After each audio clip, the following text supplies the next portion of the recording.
Everyone, welcome back.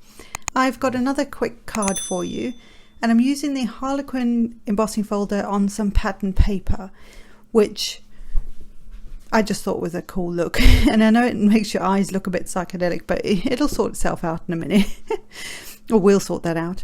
I'm also using the Cupid, Call Cupid stamp set from Clearly Besotted, and I've got these die cuts that I've made using Cricut 2 Cricut cartridge, and I love you know, I love Cricut and I love Cricut in particular.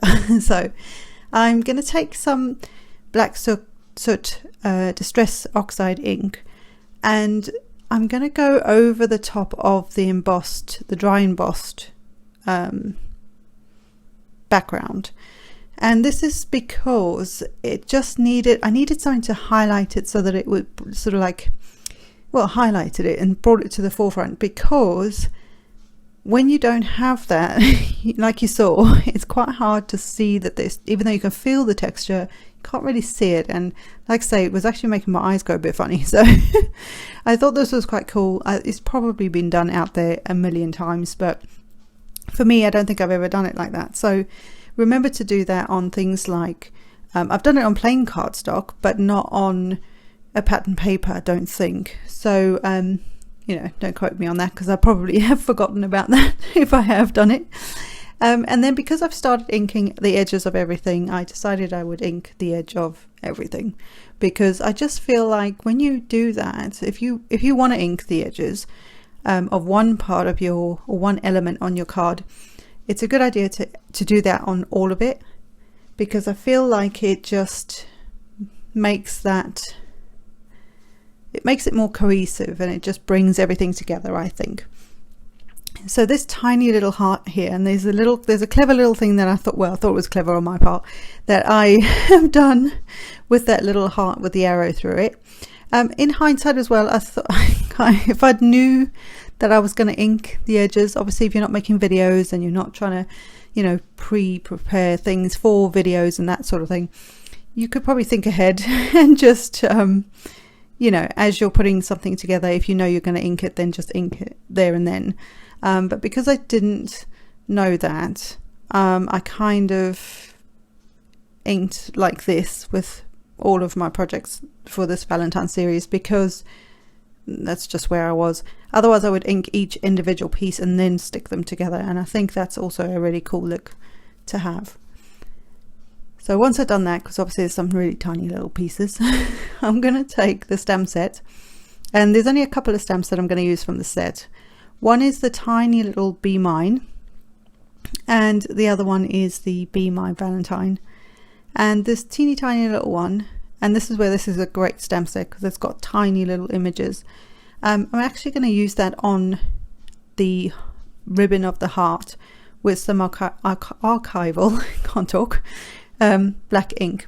And when I was looking it through the block, I actually realized that I needed to just move that stamp slightly so it curved a little bit, and it just makes a big difference on there.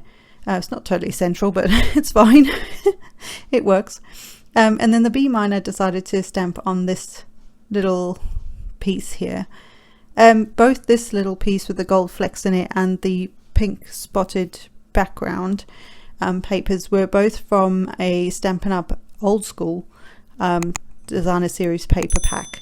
Say that 3 times fast. And it's from a good few years ago, but I have so much paper left over that I decided to grab it. And of course pink is one of the colors, one of the, you know, shades of pink, and reds and black are what I'm using for my sort of color theme for Valentine's 2021. So that's what I'm doing. So on here, I'm just deciding where I want to put a bit of ribbon. That ribbon is double-sided, as you saw, and so if you just flip your ribbons over, and if they are sort of like got a pattern on one side and plain on the other, you've got two ideas, or two choices or options, that's the word, as to which one you want to use. So I always think that's a cool thing. It's kind of like double-sided ribbon, if there is such a thing. And oh, my cat in the way. So I'm just going to use a bit of tape. This is just washi tape, and I'm going to wrap it around the base there, just so that it gives the illusion that there's more than one piece of cardstock there, which I know there is technically, but it just gives that more of an illusion that there's more to it underneath that ribbon. And then I'm going to get this stuck to my card base.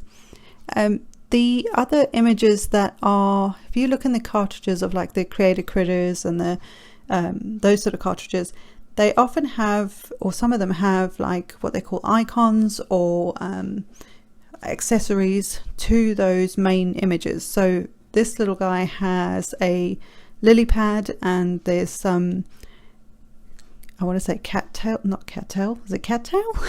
I always get this wrong, my mum corrects me all the time. But there's a little plant thing that goes with it. So that's just a good idea, just to have a look to see what else is within, on, you know, whichever page you're on. Even if you've got the design space, you can still download a lot of the old